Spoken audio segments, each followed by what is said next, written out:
नमस्कार, मैं हूं राहुल सिन्हा। सत्ता के सभी न्यूज मित्रों का स्वागत है। सबसे पहले सत्ते पे सत्ता यानी 7 खबरें और दिलचस्प जानकारियां। आज हम आपको यूपी के संभल से प्रधानमंत्री मोदी के कुछ ऐसे सियासी तीर दिखाएंगे जिससे आज उन्होंने कई लोगों को चुन चुनकर निशाना बनाया। मौका था संभल में कल की धाम के शिलान्यास का, लेकिन इस मौके पर पीएम ने कृष्ण सुदामा और भ्रष्टाचार को लेकर जो कुछ कहा है उसकी बहुत चर्चा हो रही है। वैसे चर्चा तो आज अमेठी की भी खूब है और इसकी वजह है राहुल गांधी और स्मृति ईरानी। आज 2019 के लोकसभा चुनाव के बाद दोनों फिर से अमेठी में आमने सामने आ गए, एक दूसरे पर शब्द बाण चलाए, लेकिन इस बार अमेठी का दिल किसके साथ है ये भी देखेंगे। आज अखिलेश यादव ने भी इंडिया गठबंधन को कुछ गंभीर संकेत दिए हैं। अखिलेश यादव ने साफ कह दिया कि जब तक कांग्रेस से सीट शेयरिंग पर फाइनल फैसला नहीं हो जाता वो राहुल गांधी की न्याय यात्रा में शामिल नहीं होंगे। इस खबर पर कैसे बीजेपी सियासी चटकारे ले रही है ये भी आपको दिखाएंगे, लेकिन पहले कुछ बड़ी खबरें। संयुक्त किसान मोर्चा ने केंद्र सरकार के प्रस्ताव को खारिज कर दिया है। केंद्र ने अगले 5 साल तक 4 फसलों पर एमएसपी कॉन्ट्रैक्ट का प्रस्ताव दिया था, लेकिन किसानों का कहना है कि सरकार का प्रस्ताव मांगों को भटकाने वाला है और उन्हें एमएसपी की गारंटी कानून से कम कुछ भी नहीं मंजूर है। चंडीगढ़ मेयर चुनाव पर आज सुप्रीम कोर्ट से भी बड़ी खबर आई है। चीफ जस्टिस ने अपने आदेश में लिखा कि रिटर्निंग ऑफिसर के मुताबिक उसने बैलेट पेपर पर क्रॉस के निशान लगाए थे। इसके बाद सुप्रीम कोर्ट ने बैलेट पेपर मंगवा लिए हैं। कल दोपहर 2 बजे फिर से सुनवाई होगी, लेकिन आज इस शो की शुरुआत में आपको सत्ता का सरप्राइज मिलेगा। यह खबर समंदर से उठी ऐसी बारूदी लहरों पर आधारित है जिसकी दहशत चीन और पाकिस्तान तक महसूस की जा सकती है। ये 51 देशों के साथ भारत का मिलन वाला युद्धाभ्यास है जिस पर हमने आपके लिए एक विस्फोटक वीडियो कुंजी तैयार की है और पासपोर्ट रैंकिंग में भारत को झटका लगा है। पासपोर्ट इंडेक्स में भारत की रैंकिंग 5 पॉइंट और नीचे गिर गई है और अब भारत का पासपोर्ट 80 से 85वें स्थान पर आ गया, जबकि भारत के पड़ोसी देश पाकिस्तान के पास दुनिया का चौथा सबसे कमजोर पासपोर्ट है। तो चलिए सत्ता की शुरुआत करते हैं और सबसे पहले भारत की उस जंगी तैयारी की खबर जो दुश्मन को डरा रही है।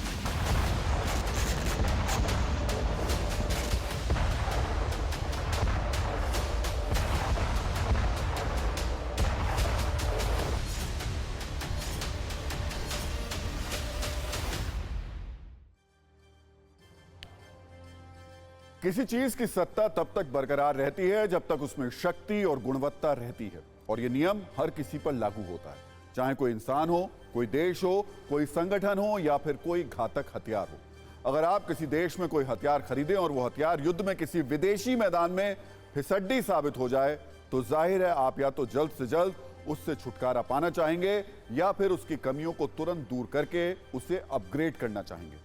आज सत्ता में सबसे पहले एक ऐसे ही हथियार पर हमारा फोकस है जो अपने आप में भारत के डिफेंस सेक्टर और हथियारों की अंतर्राष्ट्रीय खरीद फरोख्त के एंगल से चर्चा का विषय बन चुका है। यह हथियार है T-72 टैंक। टीवी स्क्रीन पर जो तस्वीरें आप देख रहे हैं ये इस टैंक के बूढ़े होने, थके होने या फिर कहें तो आज के वक्त के हिसाब से शक्तिहीन होने का वीडियो प्रमाण है। ये टैंक पिछले 55 सालों से सेवा में है, लेकिन जो तस्वीरें बता रही हैं इससे ऐसा प्रतीत हो रहा है कि इसकी उम्र इसके नाम के साथ मैच कर रही है। T-72 टैंक किसी 72 साल के सिपाही की तरह युद्ध में व्यवहार कर रहा है। इस टैंक की नष्ट होती जो तस्वीर आप टीवी स्क्रीन पर देख रहे हैं ये रूस यूक्रेन युद्ध की है।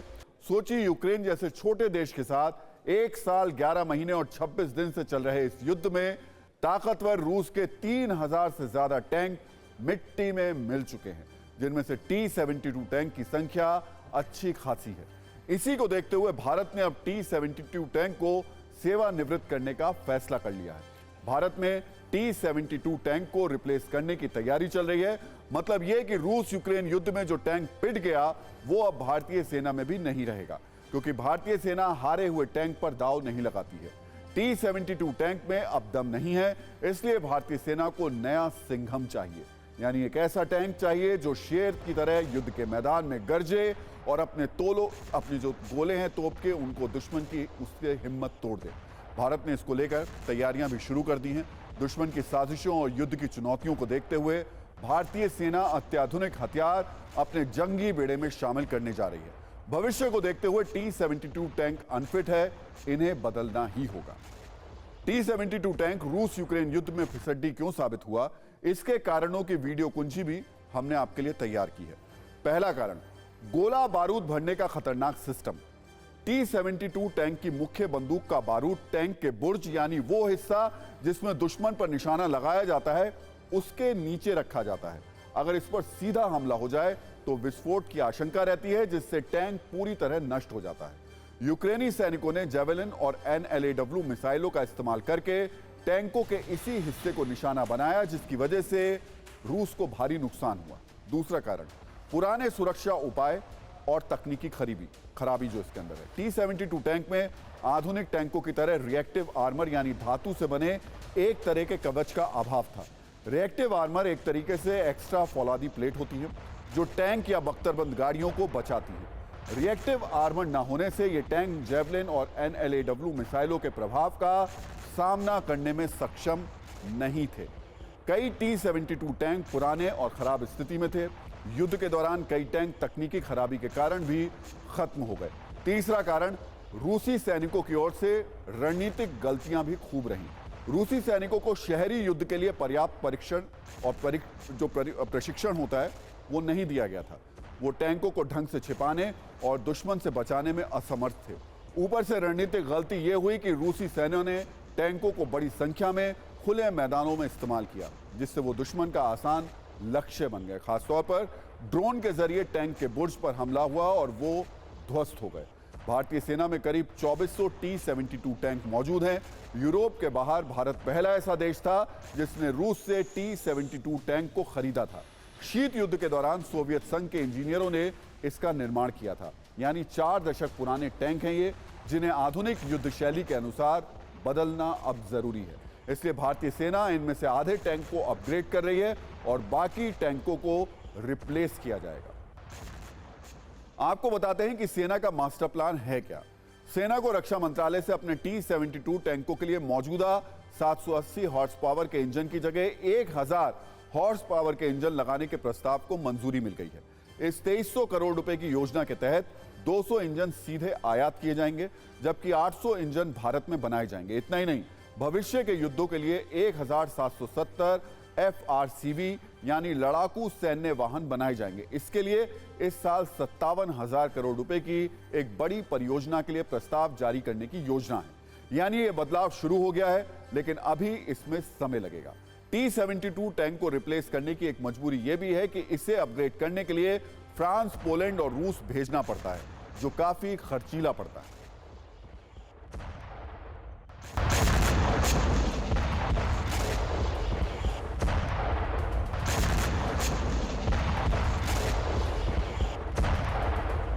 जहां तक आज की डेट का सवाल है, इस इक्विपमेंट आउट ऑफ डेट हो चुका है। ये यूक्रेन युद्ध में जरूर इस्तेमाल हुआ, लेकिन ये बहुत कारगर सिद्ध नहीं हुआ है। तमाम अन्य टैंक इसके मुकाबले में बेहतर प्रदर्शन कर रहे हैं युद्ध भूमि में, जैसे अब्राहम टैंक है, चैलेंजर है। इस तरीके के टैंक स्टेट ऑफ आर्ट हैं।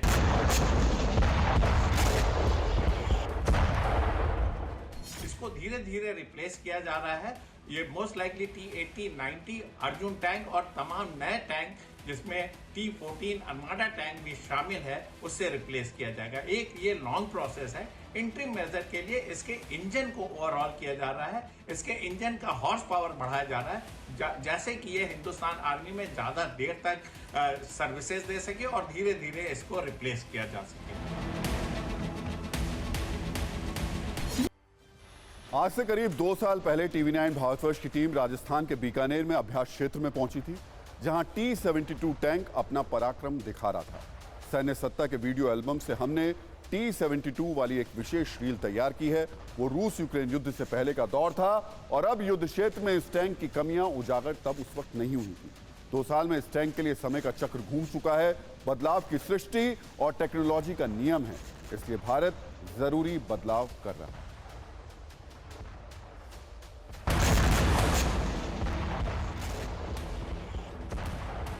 इस वक्त मैं मौजूद हूँ T-72 टैंक के ऊपर। आपको बताना चाहूंगी इस टैंक का नाम भारतीय सेना ने अजय दिया है, यानी कि एक ऐसा टैंक जिस पर दुश्मन किसी भी तरीके से हमला करे तो उसे हासिल नहीं कर सकता।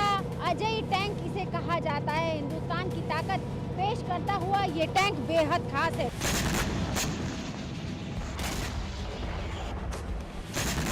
भारतीय सेना का T-72 अजय टैंक सोवियत कालीन टैंक है, जो कई सालों से भारतीय सेना के पास 2410 टैंक हैं। और बता दें कि करीब 1000 T-72 अजय टैंक्स को अपग्रेड करने के लिए रूस, पोलैंड और फ्रांस भेजना पड़ता है। बताया जा रहा है कि जल्द ही नए अजय टैंक का उत्पादन भारत में किया जाएगा। और सबसे बड़ी बात है, इस टैंक की अगर हम मारक क्षमता की बात करें तो इसकी जो स्पीड है वो करीब 60 से 75 किलोमीटर प्रति घंटा है। और ऑपरेशनल रेंज जो है वो इसकी 460 किलोमीटर है, यानी कि 460 किलोमीटर के दायरे पर ये दुश्मन को निस्ते-नाबूद कर सकता है। टैंक जो है ऑपरेट की जाती है, यहाँ पर जो है इसका कमांडर है। नीचे आपको बता दें इस टैंक का जो ड्राइवर है और साथ में इसके गनर होता है। इस तरीके से 3 लोग मिलकर इस पूरे टैंक को ऑपरेट करते हैं और ये भारतीय सेना की ताकत को दर्शाने वाला वो टैंक है।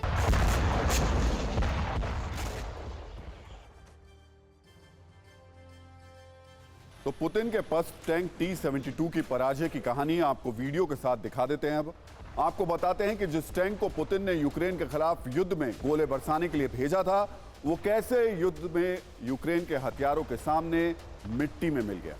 यूक्रेन के साथ जारी युद्ध की शुरुआत से ही रूस ने T-72 टैंक तैनात कर दिए थे। रिपोर्ट के मुताबिक युद्ध में रूस के 3000 से ज्यादा टैंक बर्बाद हो चुके हैं, जिनमें से 1800 T-72 टैंक हैं, मतलब 50% से भी ज्यादा। इतना ही नहीं, रूस के जंगी खजाने के 15% टैंक युद्ध के मैदान में खस्ता हाल हो गए हैं। सोशल मीडिया पर टैंकों के ध्वस्त होने की कई विस्फोटक और विनाशक तस्वीरें भी वायरल हो रही हैं, जिनमें रूसी टैंकों की हालत बहुत बुरी नजर आ रही है। और इस पर नजरिया 9 ये कि कुल मिलाकर इस खबर का अगर हम नजरिया 9 कहें कि रूस के टैंकों की बिखरी हुई लाशें देखना एक संकेत था जिसे भारत ने नोट किया और युद्ध स्तर पर अपग्रेड किए।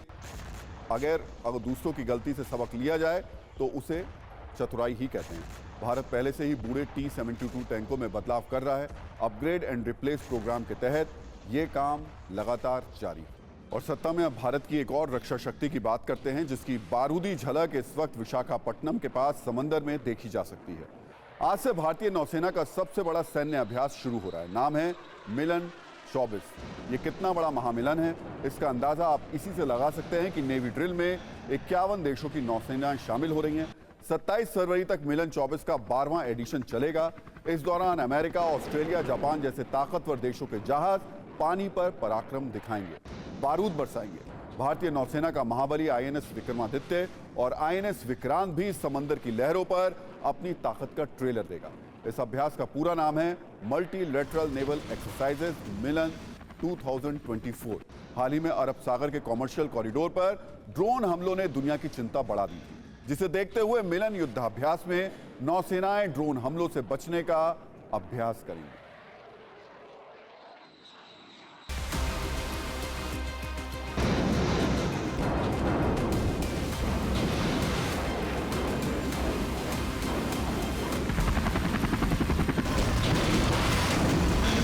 Milan exercise is indeed the largest exercise we have held so far. This has evolved from about 1995. Only about 4 countries were there, 4 friendly foreign countries had participated. Since then, it has been growing in its stature, content, and the degree of complexity and so on.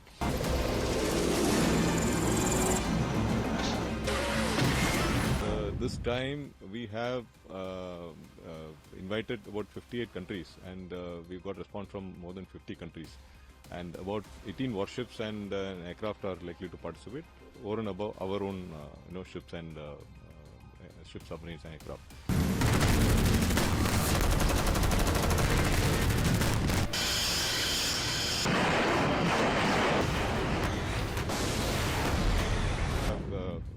fairly complex exercises like anti-submarine exercise, anti-aircraft exercises, then weapon firings and aircraft control. Lots of exercises.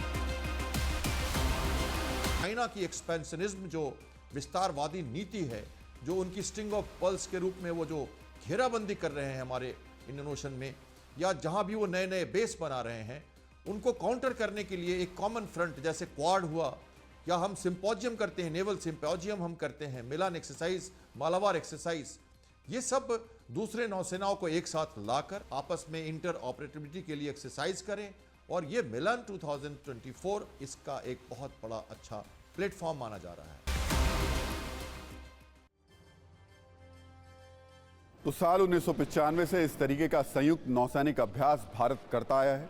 हर 2 साल में यह संयुक्त अभ्यास होता है। 1995 में भारत समेत 4 देश इस मिलिट्री ड्रिल में शामिल हुए थे, लेकिन इस बार मिलन 24 में भारत समेत 51 देश अपना दम दिखा रहे हैं। सौहार्द, सामंजस्य, सहयोग की थीम पर आधारित यह अभ्यास दुश्मन देशों को चुभने वाला है। मिलन 24 में इस बार 35 वॉरशिप शामिल हैं, 50 से ज्यादा एयरक्राफ्ट कैरियर हैं। अभ्यास में भारत के 30 से ज्यादा जंगी जहाज हैं। पहली बार भारत के 2 एयरक्राफ्ट कैरियर आईएनएस विक्रांत और आईएनएस विक्रमादित्य इस अभ्यास में शामिल हुए हैं। आने वाले दिनों में हम इस अभ्यास की कई धमाकेदार रील्स आपको दिखाते रहेंगे। और सत्ता में अब बात करते हैं प्रधानमंत्री नरेंद्र मोदी की, जो आज यूपी के संभल में थे। मौका था भगवान विष्णु के 10वें कल्कि अवतार को समर्पित कल्कि धाम के शिलान्यास का, जिसके रचयिता हैं कांग्रेस से निष्कासित नेता आचार्य प्रमोद कृष्णम। लेकिन इस पावन मौके पर पीएम मोदी ने संभल से आज कई लोगों को हौले हौले डांट लगाई। धीमे धीमे व्यंग्य बाण की चुभन महसूस कराने वाली ये डांट जरा दूजी किस्म की है। पीएम मोदी ने अपने बयान में किसी का नाम तो नहीं लिया, लेकिन उनकी बातों में कई लोगों के लिए चुभते हुए संदेश थे। इसलिए पहले हम आपको पीएम मोदी के बयानों पर आधारित कीवर्ड वाली कुंजी दिखा देते हैं। इसमें पहला कीवर्ड है कृष्ण और सुदामा की जोड़ी, दूसरा कीवर्ड है चावल और भ्रष्टाचार, जबकि तीसरा कीवर्ड है सुप्रीम कोर्ट और पीआईएल यानी जनहित याचिका। प्रधानमंत्री मोदी के इन शब्दों की मारक क्षमता संभल से लेकर दिल्ली तक तीव्र और तेजस थी। पहला निशाना था वो पीआईएल गैंग, जिसके लिए पीएम का इशारा यह था कि कई लोग आधारहीन बातों पर भी जनहित याचिका वाला झंडा उठा लेते हैं और देश का समय बर्बाद करते हैं। पीएम मोदी के निशाने पर आज वो विपक्ष भी था, जिस पर प्रधानमंत्री मोदी विकास की राह में कांटे बोने का आरोप लगाते हैं। आज प्रधानमंत्री मोदी ने ऐसे सभी लोगों पर चुन चुनकर हमले किए। आगे हम आपको उस कल्कि धाम पर भी सत्ता की आध्यात्मिक कुंजी दिखाएंगे, जिसकी पीएम मोदी ने आधारशिला रखी। लेकिन पहले पीएम मोदी के वो तीर जो आज उन्होंने भगवान कृष्ण और सुदामा के जरिए चलाए। अभी जब वो स्वागत प्रवचन कर रहे थे, तब उन्होंने कहा कि हर किसी के पास कुछ न कुछ देने को होता है, मेरे पास कुछ नहीं है, मैं सिर्फ भावना व्यक्त कर सकता हूं। प्रमोद जी, अच्छा हुआ कुछ दिया नहीं, वरना जमाना ऐसा बदल गया है कि अगर आज के युग में सुदामा श्री कृष्ण को एक पोटली में चावल देते, वीडियो निकल आती, सुप्रीम कोर्ट में पीआईएल हो जाती और जजमेंट आता कि भगवान कृष्ण को भ्रष्टाचार में कुछ दिया गया और भगवान कृष्ण भ्रष्टाचार कर रहे थे। इस व्यक्त में हम जुगर रहे और इसे अच्छा है कि आपने भावना प्रकट की और कुछ दिया नहीं। तो प्रधानमंत्री मोदी के सियासी तंजों वाली वीडियो कुंजी का दूसरा हिस्सा हम आपको आगे दिखाएंगे, लेकिन पहले उस कल्कि धाम के बारे में कुछ जरूरी बातें जान लेते हैं, जो अयोध्या के भगवान राम के धाम जितना भव्य और आकर्षक होगा, जिसकी आधारशिला रखने आज प्रधानमंत्री मोदी संभल पहुंचे थे। इसकी सबसे खास बात यह है कि भगवान कल्कि का यह धाम उनके अवतार लेने से पहले ही तैयार किया जा रहा है, जबकि अब तक देश में जितने भी धामों की स्थापना हुई है वो भगवान के अवतार लेने के बाद हुई है। ये कल्कि धाम संभल जिले में 28 बीघा जमीन पर तैयार किया जाएगा। जानकारी के मुताबिक इस कल्कि धाम के शिखर की ऊंचाई 108 फीट होगी। बड़ी बात यह कि इस कल्कि धाम के नक्शे को राम मंदिर के इंजीनियर्स ने ही तैयार किया है। इतना ही नहीं, इस कल्कि धाम में भी बिल्कुल वैसे ही गुलाबी पत्थर लगाए जाएंगे जैसे अयोध्या के अद्भुत राम मंदिर में लगाए गए हैं। इसके अलावा इस कल्कि धाम में भगवान विष्णु के सभी 10 अवतार के गर्भगृह बनाए जाएंगे। मंदिर के गर्भगृह के पूजन के लिए द्वादश ज्योतिर्लिंगों और सभी शक्तिपीठों की मिट्टी का इस्तेमाल होगा।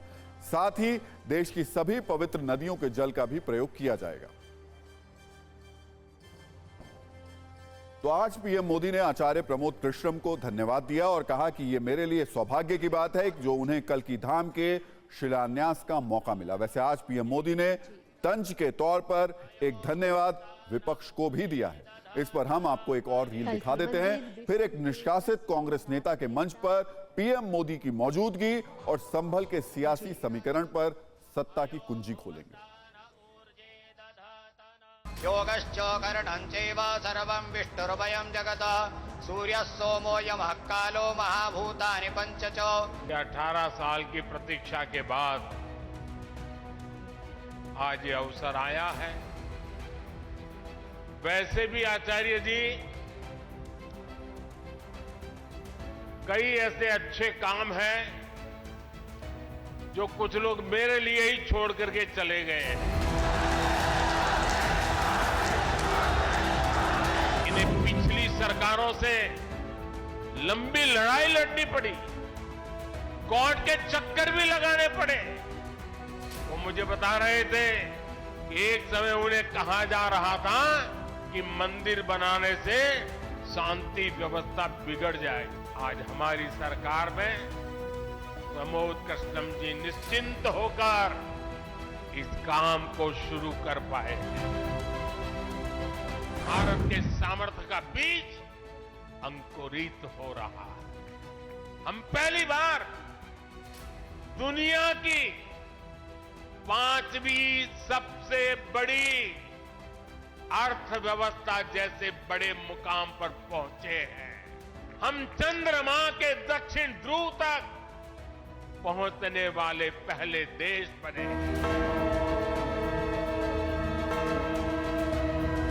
ये परिवर्तन प्रमाण है साथियों, और प्रमाण इस बात का है समय का चक्र घूम चुका है।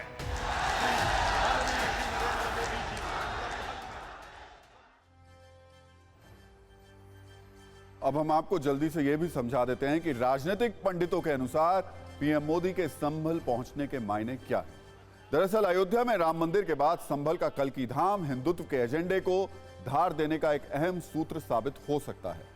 संभल उसी पश्चिमी उत्तर प्रदेश के अंदर आता है जहां जाटलैंड की सभी 14 सीटों पर बीजेपी ने 2014 में कब्जा किया था, लेकिन 2019 में इनमें से 7 सीट बीजेपी के हाथ से निकल गई थी और इसमें भी 6 सीट सिर्फ उसी मुरादाबाद मंडल की हैं जिसमें संभल का नाम भी शामिल है। यानी संभल के जरिए उन सभी हारी हुई सीटों को 2024 में जीतने का बीजेपी का फोकस भी है। हालांकि संभल का चुनावी चैलेंज बीजेपी के लिए इतना आसान भी नहीं है, क्योंकि संभल को समाजवादी पार्टी का गढ़ कहा जाता है और यहां की सत्ता पर यादव उम्मीदवारों का सबसे ज्यादा कब्जा रहा है। यूपी में हुए 11 लोकसभा चुनाव में 6 बार संभल से यादव सांसद रहे हैं। सबसे ज्यादा 4 बार संभल की सीट समाजवादी पार्टी के सांसदों के पास ही रही है और मौजूदा वक्त में समाजवादी पार्टी के 94 साल के नेता शफीकुर रहमान बर्क यहां से सांसद हैं, जबकि बीजेपी सिर्फ 2014 में इस सीट पर जीत हासिल कर पाई थी। यानी इस लिहाज से भी पीएम मोदी का संभल दौरा बीजेपी के लिए एक अहम पड़ाव साबित हो सकता है। संभल के बाद अब आपको उत्तर प्रदेश के अमेठी लेकर चलते हैं, जहां सुपर सियासी सोमवार था और इस सोमवार में बहुत सारी सियासी चिंगारियां थी, क्योंकि अमेठी में आज आमने सामने थे कांग्रेस के सांसद राहुल गांधी, जिनका इस लोकसभा सीट पर 15 साल तक एक छत्र राज हुआ करता था, तो दूसरी ओर थी केंद्रीय मंत्री और अमेठी की सांसद स्मृति ईरानी, जिन्होंने राहुल गांधी की अमेठी वाली सत्ता को 2019 में हिला दिया था और अपनी सत्ता स्थापित कर ली थी। आज 2019 के बाद राहुल गांधी और स्मृति ईरानी एक बार फिर से अमेठी में आमने सामने आ गए। दरअसल आज अमेठी कांग्रेस के राहुल गांधी की भारत जोड़ो न्याय यात्रा का पड़ाव बना। भव्य तैयारियों के बीच राहुल गांधी की न्याय यात्रा ने अपने पुराने संसदीय क्षेत्र में प्रवेश किया।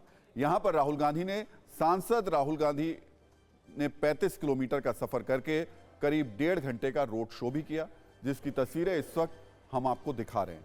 लेकिन आज अमेठी में तैयारियां सिर्फ राहुल गांधी के लिए ही नहीं थी।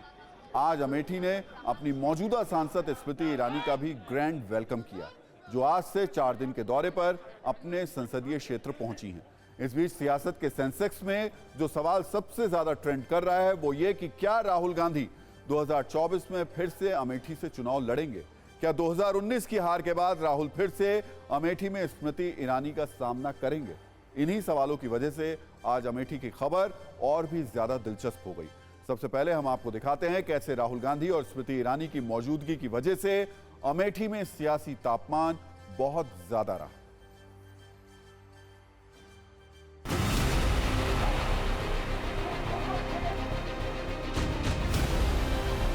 आज जो लोग अमेठी को सत्ता का केंद्र मानते थे लेकिन सेवा नहीं देते थे, वो जब गाजे बाजे की तरह आए तो अमेठी के नागरिक उनके स्वागत के लिए अनुपस्थित रहे। उन्हें ना था, दिन भर कुछ लम्हे बिताकर यहाँ से गुजर गए। इतनी तो क्या बेरुखी अमेठी से। अमेठी आया हूँ, इतने प्यार से आपने मेरा स्वागत किया। पुराना रिश्ता है हमारा, प्यार का रिश्ता है, मोहब्बत का रिश्ता है। इसके लिए आप सबको दिल से धन्यवाद। नमस्कार। राम भक्तों का आक्रोश, अमेठी में जो लोग विकास से वंचित रहे उनका गुस्सा आज गांधी खानदान की यात्रा के लिए सूनी सड़कों में परिवर्तित हुआ। माहौल ऐसा कि रायबरेली की सीट भी परिवार ने छोड़ दी। आपने राम मंदिर का फंक्शन देखा ना, धूमधाम से हुआ, देखा ना। उसमें आपने किसी दलित को देखा? आपकी राष्ट्रपति, हमारी राष्ट्रपति आदिवासी है, उनको अंदर नहीं आने दिया।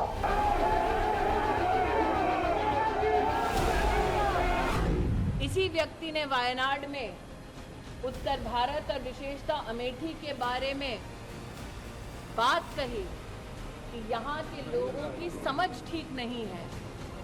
तब से लेकर अब तक अमेठी आक्रोशित है। आपके साथ उनका गहरा संबंध है, प्रेम है, आप सबको जानते हैं और हम आपके साथ हमेशा रहे हैं, आज भी रहेंगे, कल भी रहेंगे, हमेशा के लिए आपके साथ रहेंगे।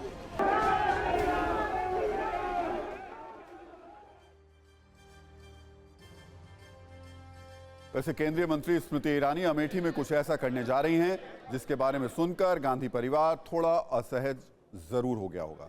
दरअसल केंद्रीय मंत्री स्मृति ईरानी ने अमेठी वासियों से वादा किया था कि लोगों को अपने सांसद से मिलने दिल्ली नहीं जाना पड़ेगा, बल्कि वो अमेठी में ही अपना घर बनवाकर जनता की समस्या सुनेंगी। और अब स्मृति ईरानी उस वादे को पूरा करने जा रही हैं। स्मृति ईरानी का ये घर अमेठी में बनकर तैयार हो चुका है और 22 फरवरी को वैदिक मंत्रोच्चार के साथ शुभ मुहूर्त में वो इस घर में गृह प्रवेश करने जा रही हैं। यानी जो अमेठी 2019 तक गांधी परिवार का गढ़ था, अब वहां पर स्मृति ईरानी ने अपना घर बना लिया है। ये घर गौरीगंज के मेदन मवई गांव में बना है। केंद्रीय मंत्री स्मृति ईरानी ने 2021 में अपना घर बनवाने के लिए मेदन मवई गांव में 11 बिस्वा जमीन खरीदी थी और 22 फरवरी यानी 3 दिन के बाद इसमें गृह प्रवेश का कार्यक्रम है। यानी इसके जरिए स्मृति ईरानी ने अमेठी में बने रहने का संदेश दे दिया है। हालांकि 2024 के लोकसभा चुनाव में अमेठी पर कांग्रेस का क्या स्टैंड है, ये अब तक क्लियर नहीं हो पाया है। और अब सत्ता में आज अमेठी के कुछ राजनीतिक पन्नों को भी पलटना जरूरी है, क्योंकि इन पन्नों में करीब 40 वर्षों तक एक लोकसभा सीट पर कांग्रेस के वर्चस्व की कहानी है और फिर एक झटके में हाथ से निकली वो सत्ता भी है, जिसकी डोर स्मृति ईरानी के अब हाथों में है। दरअसल अमेठी को कभी कांग्रेस का राजनीतिक किला कहा जाता था। वर्ष 1967 में अमेठी को पहली बार एक लोकसभा सीट बनाया गया था। यहां नेहरू गांधी परिवार की तरफ से पहली बार संजय गांधी ने 1977 में चुनाव लड़ा, लेकिन वो हार गए थे। वर्ष 1980 में संजय गांधी ने अमेठी से फिर चुनाव लड़ा, लेकिन इस बार उनकी जीत हुई और तब उन्होंने जनता पार्टी के रविंद्र प्रताप सिंह को हराया था। हालांकि 23 जून 1980 को एक विमान दुर्घटना में उनका निधन हो गया, जिसके बाद 1981 में अमेठी में उपचुनाव हुए, जिसमें उनके बड़े भाई राजीव गांधी कांग्रेस के उम्मीदवार थे। ये चुनाव राजीव गांधी जीत गए और पहली बार अमेठी से सांसद बने। फिर राजीव गांधी वर्ष 1984, 1989 और 91 में भी वहीं से सांसद चुने गए, लेकिन फिर 21 मई 1991 को राजीव गांधी की हत्या कर दी गई। अमेठी में फिर से उपचुनाव हुआ और इस चुनाव में उनके पारिवारिक दोस्त कैप्टन सतीश शर्मा को यहां से कांग्रेस सांसद चुना गया। कैप्टन सतीश शर्मा 1996 में भी अमेठी से चुनाव जीतने में कामयाब रहे, लेकिन फिर गांधी परिवार की तरफ से राजनीति में एंट्री हुई सोनिया गांधी की।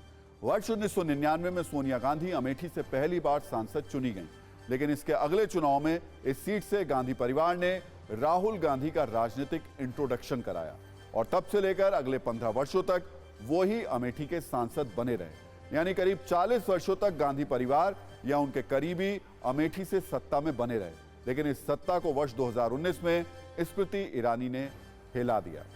अमेठी में राहुल और स्मृति का पहला आमना सामना वर्ष 2014 के लोकसभा चुनाव में हुआ, जहां राहुल गांधी को 1 लाख वोट से जीत मिली।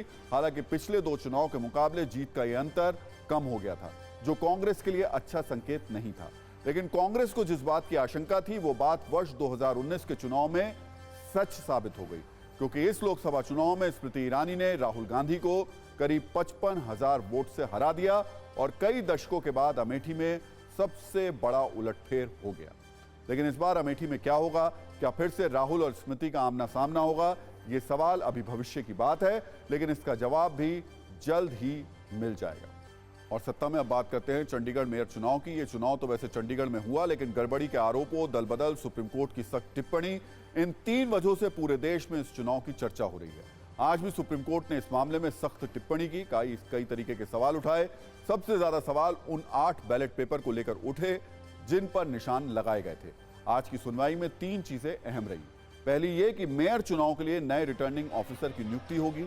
आज सुप्रीम कोर्ट ने रिटर्निंग ऑफिसर अनिल मसीह की बयान भी रिकॉर्ड किए। दूसरी बात यह कि सुप्रीम कोर्ट ने पंजाब और हरियाणा हाईकोर्ट से मेयर चुनाव के बैलेट पेपर मंगवाए। तीसरी अहम बात यह कि मतगणना का पूरा वीडियो भी मंगाया गया है। अदालत कल दोपहर 2 बजे मामले पर सुनवाई करेगी। तो देखिए, इस सब के बीच में सत्ता में आज का टाइम खत्म हो गया, लेकिन अपने सभी न्यूज मित्रों से हमारी न्यूज रिक्वेस्ट है कि वो सत्ता की न्यूज रील्स को ज्यादा से ज्यादा शेयर करें और अपने सुझाव हमें व्हाट्सएप जरूर करें।